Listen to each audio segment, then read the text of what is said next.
بسم اللہ الرحمن الرحیم الحمد للہ رب العالمین والصلاة والسلام علی اشرف الانبیاء والمرسلین۔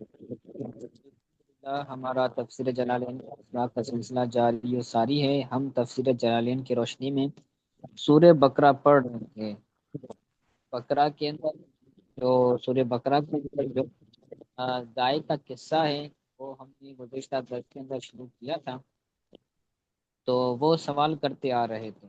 تو پھر حضرت موسیٰ علیہ السلام نے ان کو کہا کہ وہ گائے ایسی ایسی ایسی ایسی ہو، اللہ تعالیٰ یہ تمہیں فرما رہا ہے۔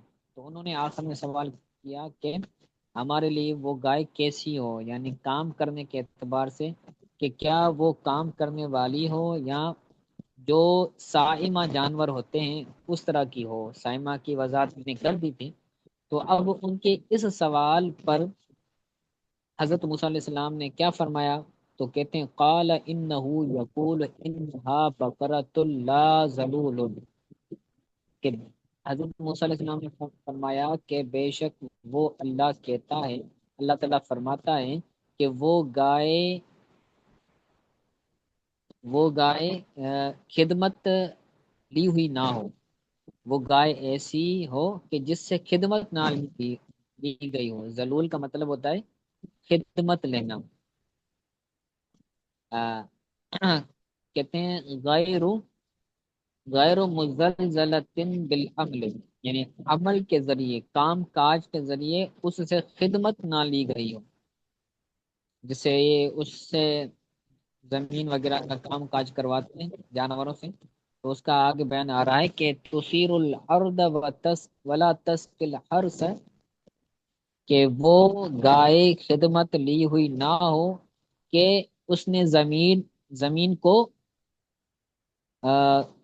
اس کا مطلب ہوتا ہے زمین کو اکھاڑنا، جیسے کھیت وغیرہ کے لیے پہلے زمین کو اکھاڑا جاتا ہے، پھر اس کے اندر جو نا غالباً اس کے لیے لفظ استعمال کیا جاتا ہے زمین پہ۔ تو کہ وہ زمین کو اس نے نہ جودا ہو، نہیں بلکہ جوتے جوتے کا لفظ استعمال کرتے ہیں کہ زمین نہ جوتی ہو، لا تسقی الحرث، اور کھیتوں کو پانی بھی نہ پلاتی ہو، یعنی یہ دونوں صفت بن رہے ہیں ذلول کا، یعنی ایسی خدمت لی ہوئی نہ ہو کہ وہ زمین کو جوتتی ہو اور نہ ہی وہ کھیت کو پانی پلاتی ہو۔ تو سیر الارض کے بعد نکلا یہ جو پیچھے تھا نا مزلزلۃ، اس کے اندر غرض مفسر ہوگا ذلول کی آسان معنی بیان کرنا۔ تو سیر الارض کے بعد جو عبارت آ رہی کہتے ہیں تقبلها للزراعت، کہ وہ اس زمین کو جوتتی نہ ہو زراعت کے لیے، کھیتی باڑی کے لیے اس زمین کو نہ اکھاڑتی ہو، نہ جوتتی ہو۔ والجملۃ صفت صفت ذلول داخلۃ فی النفی، یہ جو جملہ ہے تثیر الارض، یہ جملہ صفت ہیں، صفت ذلول، ذلول کی صفت داخلۃ فی النفی، نفی میں داخل ہیں، کہ ایسا نہ ہو کہ وہ زمین کو جوتتی ہو، بلکہ یہ بھی نفی کے تحت داخل ہو کہ وہ ایسی ذلول نہ ہو، ایسی خدمت لی ہوئی نہ ہو کہ وہ زمین کو جوتتی ہو۔ تو ذلول کی صفت بیان کی گئی ہے۔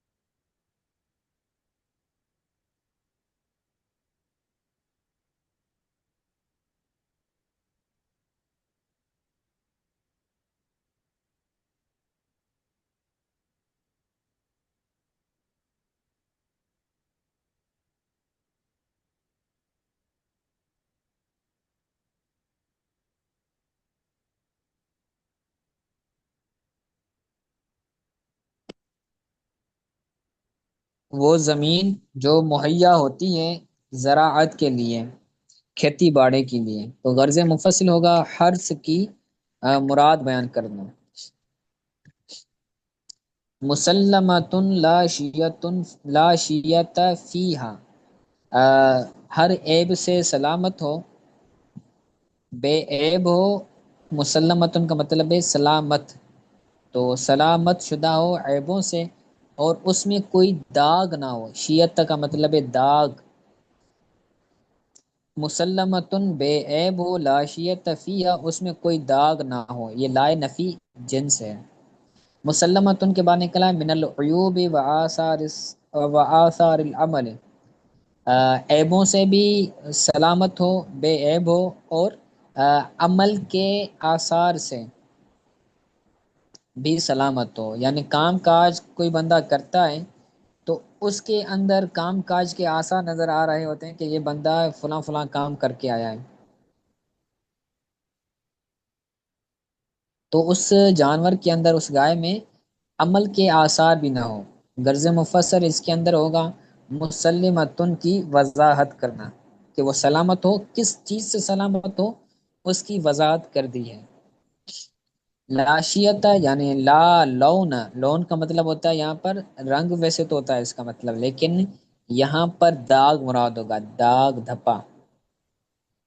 غرض مفسر ہوگا لا شیت کی معنی، آسان معنی بیان کرنا، فیہا کے بعد نکلا یعنی غیر لونہا، اس کے اپنے رنگ کے علاوہ کوئی اور رنگ، کوئی اور داغ نہ ہو، اس کا اپنا صاف شفاف رنگ ہو۔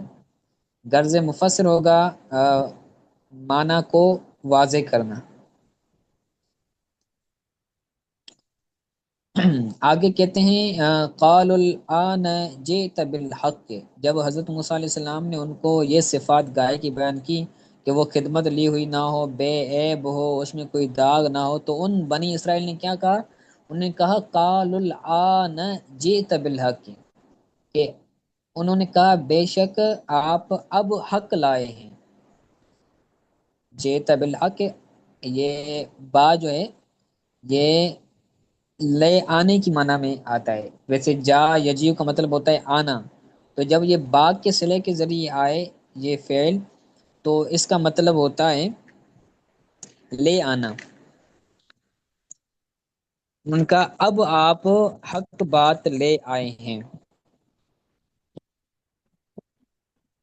یعنی نطقت، نطقت بالبیان التام، یعنی آپ نے اب مکمل واضح بیان کیا ہے، بیان اور واضح، تام کا مطلب مکمل، بیان کا مطلب ہے واضح، اب آپ نے واضح مکمل کلام فرمایا ہے، تو ان کو یہ بیان ہو گیا۔ اب اس کے اندر غرض مفسر ہوگا آسان معنی بیان کرنا، تو انہوں نے کیا نفت کیا؟ جب ان کو پتہ چل نطق گیا تو کہتے ہیں فَطَلَبُوهَا وَوَجَدُوهَا عِنْدَ فَتَى الْبَارِ بِأُمِّهِ، جب ان کو پتہ چل گیا تو انہوں نے اس کو تلاش کرنا شروع کر دیا، فَطَلَبُوهَا اس کو طلب کرنا، طلب کرنے لگے، فَوَجَدُوهَا تو انہوں نے اس کو پایا، ہا ضمیر کا مرجع ہے گائے، گائے کو طلب کرنا شروع کیا، ڈھونڈنا شروع کیا، تو انہوں نے ایک نوجوان کے پاس اس گائے کو پایا، فوجدوها عند الفتى، ایک نوجوان کے پاس اس کو پایا، البار بامہ، جو اپنی والدہ سے بھلائی کرنے والا تھا۔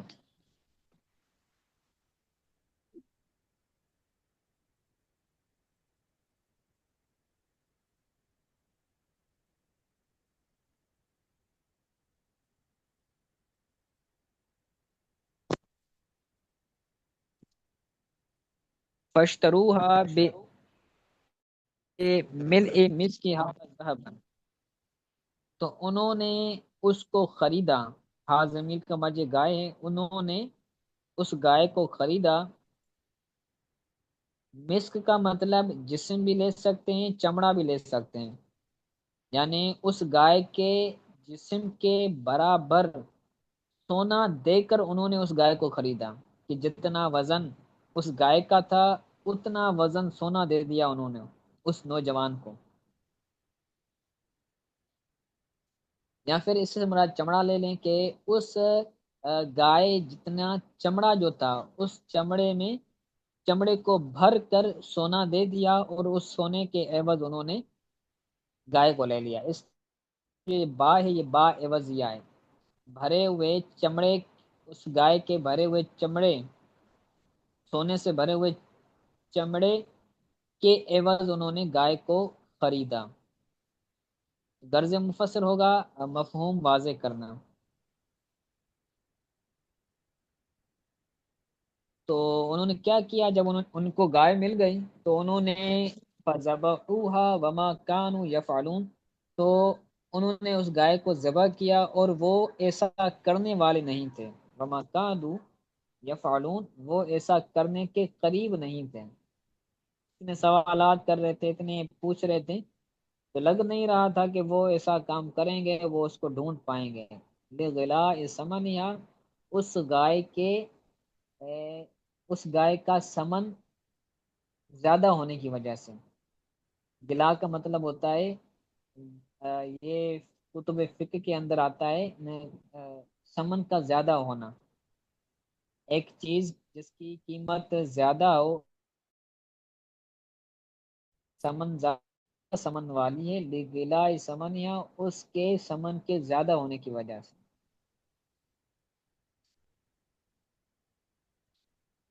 آگے کتنے وفی الحدیث لو ذبحوها ای بقرۃ کانت لاجزعتهم ولكن شددوا على انفسهم فشدد اللہ علیہم.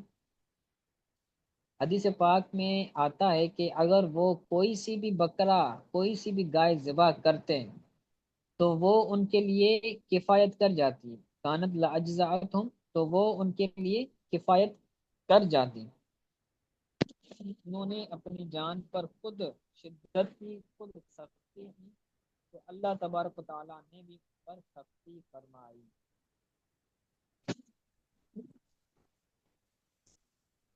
تو اپنی جانوں پر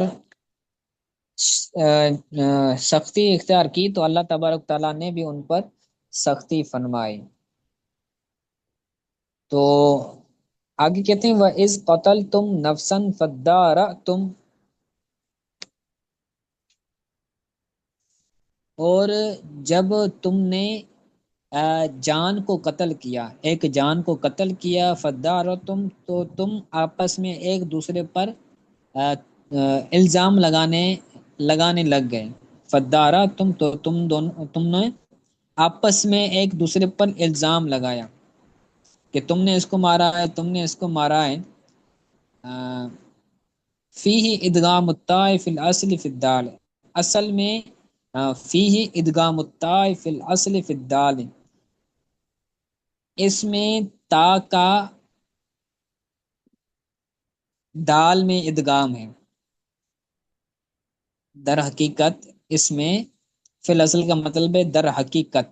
در حقیقت اس میں دال میں تا کا ادغام ہے. یعنی فدارتم، یہ جو فعل ہے یہ اصل میں تا فت دارتم، فت دارتم، یعنی یہ فعل افتعال سے ہے، باب افتعال سے ہے فعل فت دارتم. تو تا کو دال کیا، پھر دال کا دال میں ادغام کیا. اس کے اندر غرض مفسر ہوگا صرفی تحقیق بیان کرنا، اس فعل کی صرفی تحقیق بیان کرنا. آگے کہتے ہیں تخاصمتم وتدافعتم، یعنی تم نے آپس میں جھگڑا کر رہے تھے، جھگڑا کیا. وتدافعتم، اور تم نے آپس میں دفاع کیا، ایک دوسرے کا دفاع کیا، اپنا دفاع کیا. وہ اپنا دفاع کر رہے تھے کہ میں نے نہیں قتل کیا، تم نے قتل کیا، آپس میں لڑ رہے تھے. تو کیا ہوا، ففیہا واللہ مخرج ما کنتم تکتمون. فیہا کا تعلق فداراتم کے ساتھ ہے، یعنی تم اس قتل میں آپس میں ایک دوسرے پر تہمت لگا رہے تھے، ایک دوسرے پر الزام لگا رہے تھے، تو اللہ تبارک و تعالی ظاہر کرنے والا ہے، اللہ تبارک و تعالی مخرجن یعنی نکالنے والا ہے، ظاہر کرنے والا ہے جو تم چھپاتے ہو۔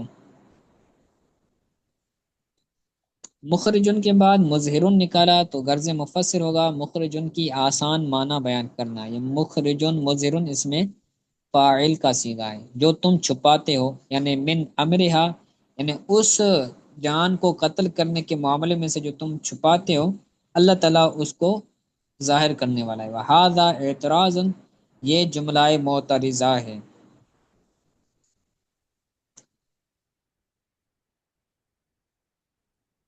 یہ وہ از قتل تم سے لے کر یہ جو آیت ہے، آیت نمبر 72، تو یہ آیت جملہ معترضہ کے طور پر ہے، یعنی اس کا ظاہراً کوئی تعلق نہیں ہے پیچھے سے۔ وہ اول القصہ تھے، اور وہ اول قصہ ہے۔ وہ قصہ کیا ہے کہ جب جانور گائے کو انہوں نے ذبح کیا تو اب اس کا گوشت تو انہوں نے اس جانور کو مارا۔ فَقُلْ نَضْرِبُوا، تو ہم نے کہا کہ تم مارو۔ ہو کا مرجع ہے وہ مقتول، قتیل یہ مقتول کی معنی میں ہے، تو ہم نے کہا کہ وہ گائے کا گوشت مارو، اس کو، قتیل کو، اے القتیل، غرض مفصل ہوگا مفعول بھی ضمیر کا مرجع بیان کرنا، بے بعدہا، یعنی اس گائے کا بعض حصہ، بعض گوشت تم اس مقتول کو مارو، یعنی اس کو لگاؤ۔ تو انہوں نے ایسا کیا، فضرب بلسانہا، تو انہوں نے اس کی زبان کو مارا، لگایا، اس گائے کی زبان کو اس مقتول کو لگایا، او عجب ذنبہ، یا پھر وہ جو پونچھ تھی اس کی وہ اس کو لگائی، تو فحیی، تو وہ زندہ ہو گیا، وہ جو مر گیا تھا بندہ، تو فحی تو وہ زندہ ہو گیا، وقال قتلنی فلان و فلان، اور اس نے نام لے کر کہا کہ مجھے فلاں اور فلاں نے مارا ہے، مجھے فلاں اور فلاں نے قتل کیا ہے، قتلنی فلان و فلان، مجھے فلاں فلاں نے مارا ہے، قتل کیا ہے، لے ابن امی، اپنے چچا کے دو بیٹوں کے لیے کہا، یعنی جو اس نے نام لیے تھے تو وہ اس مقتول کے چچا کے بیٹے تھے، یعنی کزن تھے، اس کے کزنوں نے اس کو مارا تھا، یہ کہہ کر ان کے نام لے کر کیا ہو گیا، مات، وہ مر گیا، پھر ہمیشہ کے لیے مر گیا۔ فحرما فحرم المیراث وقتلا، تو ان کو میراث سے محروم کیا گیا اور ان کو قتل کیا گیا، کہ جو قاتل ہوتا ہے وہ مقتول کا وارث نہیں بن سکتا۔ اگر بیٹا اپنے باپ کو قتل کرے تو اب باپ کی میراث بیٹے کو نہیں ملے گی جس نے اس کو قتل کیا ہے، قاتل کبھی مقتول کا وارث نہیں بن سکتا۔ یہ علم المیراث کے اندر آپ انشاءاللہ پڑھیں گے۔ اور قصاص کے طور پر ان دونوں کو قتل کیا گیا، قتلا مفعول ہے، یہ مجہول فعل ہیں، غرض مفسر ہوگا آیت کے وضاحت کرنا۔ قال تعالی، اللہ تعالیٰ نے فرمایا، کذالک یحیی اللہ الموتى ویریکم آیاتہ لعلکم تعقلون، اسی طرح اللہ تعالیٰ مردے زندہ کرتا ہے اور تمہیں اپنی آیتیں، اپنی نشانیاں دکھاتا ہے تاکہ تم تعقلون، سمجھو، تاکہ تم سمجھو۔ لعلکم کا ترجمہ آپ کو پہلے بھی بتایا کہ تاکہ کرتے ہیں، ویسے لعل کا مطلب شاید ہوتا ہے، لیکن اللہ تعالیٰ کی ذات کے لیے جب یہ آئے تو اس کا مطلب شاید کے اندر چونکہ شک ہوتا ہے، گمان ہوتا ہے، تو اللہ تعالیٰ کے علم کے اندر کوئی گمان، کوئی شک نہیں ہے، اللہ تعالیٰ کے علم کے اندر یقین ہی ہوتا ہے، تاکہ تم سمجھو، اس لیے اللہ تعالیٰ مردوں کو زندہ کرتا ہے اور تمہیں اپنی نشانیاں دکھاتا ہے، نشانیوں سے مراد ہے دلائل۔ کذالک کے بعد نکالا الاحیاء، مشار الیہ بتانا غرض مفسر ہوگا، یعنی زندہ کرنا، کذالک اس زندہ کرنے کی طرح اللہ تعالیٰ مردوں کو زندہ کرتا ہے۔ آیت آیات ہی کے بعد نکالا دلائل قدرتی ہی، اپنی قدرت کے دلائل تمہیں دکھاتا ہے۔ غرض مفسر ہوگا آیات کی مرادی معنی بیان کرنا۔ آیات سے ویسے نشانی بھی مراد ہو سکتی تھی، آیات سے ویسے علامت بھی مراد ہو سکتی تھی، اور کمالات وغیرہ دوسرے بھی مراد ہو سکتے ہیں، لیکن یہاں پر دلائل مراد ہے تو غرض مفسر ہوگا مرادی معنی بیان کرنا۔ آگے آیت کی وضاحت کرتے ہیں، تتدبرون فتعلمون ان القادر على احیاء نفس واحدۃ قادر على احیاء نفوس کثیرۃ فتؤمنون۔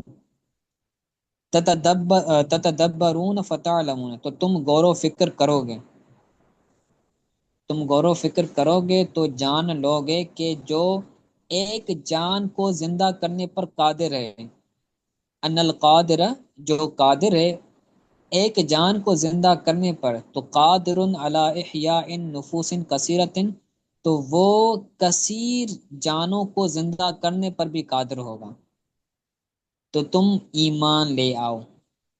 یہ جو منکرین بعث ہیں، کہ جو مرنے کے بعد اٹھنے کے منکر ہیں، ان کو یہ سمجھانے کے لیے کہا گیا ہے کہ جو اللہ تبارک و تعالیٰ ایک جان کو زندہ کرتا ہے تو مرنے کے بعد اللہ تعالیٰ وہی کثیر جانوں کو اٹھانے پر قادر ہے۔ تو غرض مفسر ہوگا آیت کی وضاحت بیان کرنا۔ ٹھیک ہے، تو یہ ہمارا قصہ سورہ بقرہ کا پورا ہوا۔ یہ وہ قصہ ہے گائے والا جس قصے کی وجہ سے سورہ بقرہ کو بقرہ کہا جاتا ہے۔ بقرہ کا مطلب گائے ہے۔ تو آج کے لیے اتنا سبق کافی ہے۔ آج کے سبق کے حوالے سے اگر کوئی بات سمجھ نہیں آئی تو پوچھنا۔